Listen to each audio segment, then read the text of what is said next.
Hi everyone. और आज मुझे कुछ बातें ऐसी आपको बताने की मन कर रही है जो मैंने अपने लाइफ में सीखी है। Some of my life experiences I just want to share. ये हो सकता है कि थोड़ा डिस्टर्बिंग भी हो, लेकिन इससे मैंने जो सीखा है, जस्ट मुझे लगता है कि मैं अपने नए जनरेशन को या फिर मुझ जैसे फ्रेंड्स को बताओ। बहुत ज़रूरी है, क्योंकि जिस सिचुएशन से हम इंडिया की हिस्ट्री आप देखोगे, because history is very important.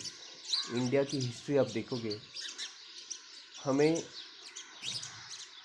बहुत लोगों ने रूल किया है। Okay, from Mughals to England से काफ़ी रूल किया गया है और उनका काफ़ी इन्फ्लुएंस है हमारे पे। और ये इन्फ्लुएंस इतना पावरफुल है कि हमें जो करना है या करना चाहते हैं, या हमारा इंडियन माइंडसेट था, उसको इतना दबा दिया है कि हम कभी हमारे Indian culture, right, if you से द इंडियन माइंडसेट और द इंडियन कल्चर के हिसाब से कभी हम सोच नहीं पाते। एक टाइम था जब यहाँ पे इतने किंगडम्स थे, राजा थे, उनकी प्रजा थी, उनके किंगडम्स थे, इतने रूलर्स थे। अब वैसा कुछ देखने को नहीं मिलेगा। सारी ज़िंदगी में हमको कुछ देखने को नहीं मिलेगा। बट एक चीज़ देखने को मिलेगा, अब इतने बिलियनर्स हैं, मिलियनर्स हैं। आपको क्या लगता है कि उस समय के राजा और इस समय के बिलियनर्स, इनमें पैसे के मामले में ज़्यादा कुछ अंतर नहीं है, लेकिन एक अंतर ज़रूर है, और वो अंतर ही बहुत सिग्निफिकेंट है, जहाँ पे हमें इस चीज़ से काफ़ी दूर रखा गया था। लाइक जानने से, ये नहीं, बेसिकली हमको इसका नॉलेज नहीं दिया जाता कि, क्योंकि ये बहुत प्लान्ड वे में किया था। ये अब जब इंग्लैंड हम पे रूल कर रहा था, तब तब की बात है ये, जो अ, हमारे पास नॉलेज, इंडिया इंडिया के पास नॉलेज, राइट, बहुत ज़्यादा मात्रा में था। ऑब्वियसली मैं मानता हूँ कि अ, ऐसे बहुत लोग थे जो गरीब भी थे, जो अमीर भी थे, बट नॉलेज में कंपैरिजन नहीं था किसी कंट्री के साथ। या वो आयुर्वेदा हो या एनी वैदिक यू नो नॉलेज हो, हमारे पास गुरुज काफ़ी थे जो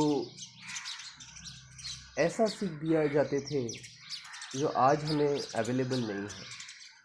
इसका भी कुछ कारण है, बट वो आज मैं डिस्कस नहीं करूँगा। बट इसका कुछ कारण है, हमें इंग्लिश स्पीकिंग बना दिया है। We went through that transition, क्योंकि वो बहुत ज़रूरी था ब्रिटिश को हमारे पे रूल करने के लिए, बहुत ज़रूरी था। और वही वही कारण था कि अभी हमें एक्चुअल नॉलेज या एक्चुअल हिस्ट्री से कभी कभी वाकिफ़ किया नहीं जाता है। तो जब ब्रिटिशर्स को अपनी इंडस्ट्रीज़ को फ्लरिश करना था, तो उन्होंने ऐसा एजुकेशन सिस्टम बना दिया जो बस हमें उतना ही सीखना है और उसके बाहर हमें कुछ नहीं सीखना है। तो इसलिए आज भी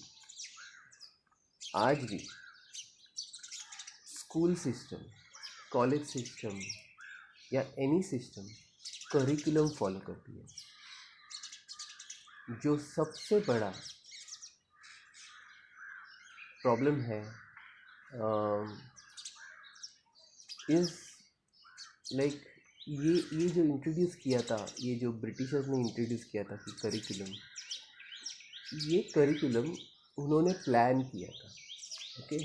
बट ये वर्ड को सोचो, why would anybody bring in curriculum, why would anybody bring in aspect of कि आपको बस इतना ही पढ़ना है।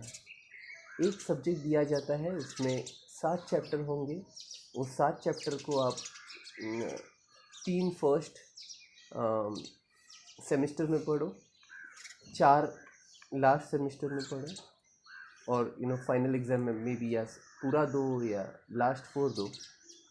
तो आप ज़रा सोचना कि ये करिकुलम का टर्म लेके आके और ये सब लोग के माइंड में डाल के हमने क्या किया, ब्रिटिशर्स ने क्या किया, उनको क्या मिला।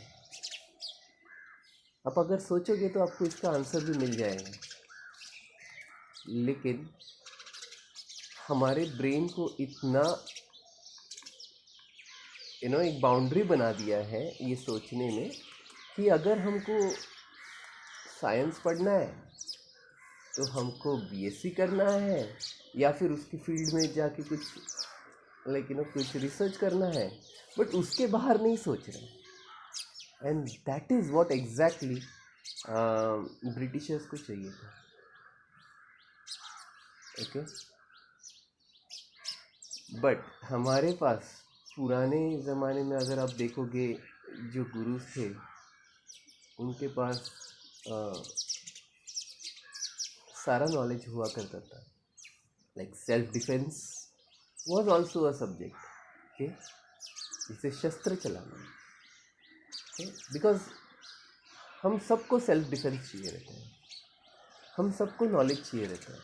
तो हमें मैथ्स का काफ़ी नॉलेज था, राइट, हमें मैथमेटिक्स का काफ़ी नॉलेज था। काफ़ी सारा चीज़ें तो इंडिया से ही जनरेट हुआ है। बहुत पुरानी हमारा कल्चर रहा है और बहुत एजुकेटेड कल्चर रहा है। अब मैं बस इतना ही चाहता हूँ कि आपसे बताओ, आपको बताओ कि बस ये चीज़ भूल जाओ कि आपको कोई करिकुलम करना है। इतना आपको ध्यान रखना है कि आपके ब्रेन का limits are like there are no limits to learn, okay. If I say limits, right, there is no limit to learn. और यही चीज़ हमारे पूर्वजों ने, राइट, हमारे गुरुज ने नोटिस की थी। आपको बस खाली माइंड क्लियर रखना है, और अगर आप ये इतना करोगे तो your first step towards learning is कि to not create any boundaries to learn. First step to learning is you should never keep boundaries कि बस मैं इतना ही करूँगा, बस मैं यही जॉब करूँगा, बस मुझे इतना ही सीखना है, मैं तो मास्टर्स हो जाऊँगा, मैं इतना ही करूँगा तो मेरा एक पीएचडी हो जाएगा, मैं डॉक्टर हो जाऊँगा। नहीं, हमें सब कुछ जानना है, हमें बायोलॉजी जानना है। हमारे यहाँ पे डॉक्टर्स की ज़रूरत नहीं, हमारी बॉडी खुद एक डॉक्टर है, बस उसको कैसे ऑपरेट करना है ये अपने को जानना है। सो प्लीज़ उस करिकुलम वर्ड को आपके दिमाग से निकाल देना, बहुत इम्पॉर्टेंट है वो चीज़। और देखो मैजिक, बस लर्न करते रहो और देखो फिर मैजिक कैसे चेंज हो जाती है लाइफ। और काफ़ी लोग काफ़ी सारे वीडियोस मैंने देखा है जो कंसंट्रेट करते हैं wealth creation, like not even wealth creation, they talk about being rich. So the first aspect of being rich is to keep learning, okay. अगर आपने वो कर दिया, without any boundaries, right, not looking into कि मुझे बस accounting सीखता है, मैं रिच हो जाऊंगा, मैं शेयर्स में इन्वेस्ट करूंगा, शायद मेरा लक काम कर जाए। I know there are many aspects to it. सब बोलेंगे okay, no, you should learn many aspects of this and you can become rich. So मेरा कहना है कि अगर आपको वो पाथ में जाना भी है, okay, you can be rich in different aspects. The first one that the rich people will have is a learning capability.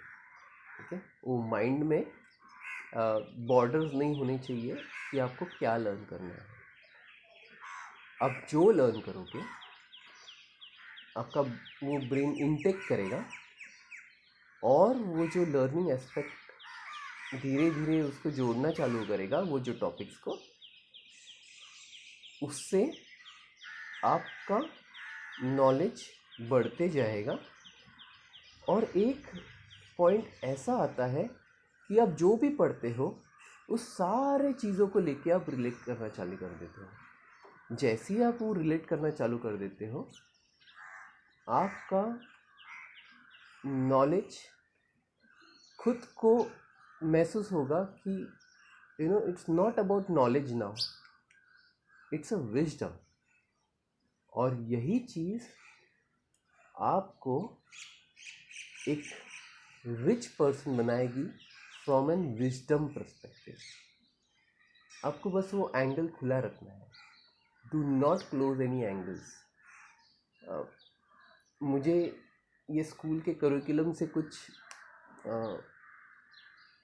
थोड़ा सा कभी कभी बुरा भी लगता है, क्योंकि हमारे किड्स भी वही करिकुलम के थ्रू जा रहे हैं। मैंने अपने बच्चों को भी वही बोला है कि पढ़ाई तो करनी है, स्कूल तो करनी है, लेकिन लाइफ में सीखना बंद नहीं करना है। लाइक अगर आपको बोला है कि आपको ज्योग्राफी पढ़ना है, एग्जैक्टली ज्योग्राफी तो पढ़ना है, लेकिन बाहर नेचर के साथ जाके खेलना भी है, देखना भी है, क्योंकि वो ज्योग्राफी प्रैक्टिकली कैसी है, क्या है। If you are travelling north south, कैसे ट्रैवल करना है, राइट, कैसा देखना है हमें कि हम कहाँ जा रहे हैं, वो एस्पेक्ट्स आपको प्रैक्टिकली ही करके आएगी। And secondly, take as much knowledge as you can. Okay, रुकना नहीं, रोज कुछ तो नया सीखना। बस अगर आप आपके विजडम में बढ़ गए तो आपको कोई रिच होने से रोक नहीं सकता है। किसी में इतनी पावर नहीं होती है। ओके, जो अगर आप चाहो तो आप बहुत रिच हो सकते हो, बट उसके एस्पेक्ट्स बहुत डिफरेंट होते हैं, बिहेवियरल पैटर्न्स बहुत डिफरेंट होते हैं, जो हम अभी डिस्कस करेंगे कुछ अगले वीडियोस में। तो बने रहना, and I will keep sharing those experiences जो मेरे लर्निंग के एक्सपीरियंसेस है, जो मेरे एस्पेक्ट्स है अबाउट कुछ लर्न किया है इन्वेस्टिंग के बारे में, वो भी मैं शेयर करूँगा। क्योंकि बाहर की इंडस्ट्री जो इन्वेस्टिंग के बारे में बताती है, वो चीज़ हमारे लिए नहीं है। जो नॉलेज लर्नर्स और अर्नर्स होते हैं ना, उनके लिए वो चीज़ टोटली ऑपोजिट होती है, जो बाहर के लोग बताया करते हैं हमें, या जैसे कोई ब्रोकर आएगा और हमें बताएगा, एग्जैक्टली ऑपोजिट होती है जो हमें देखनी चाहिए। So we'll talk about all those stuff. So keep watching for this space. Thank you and have a great day.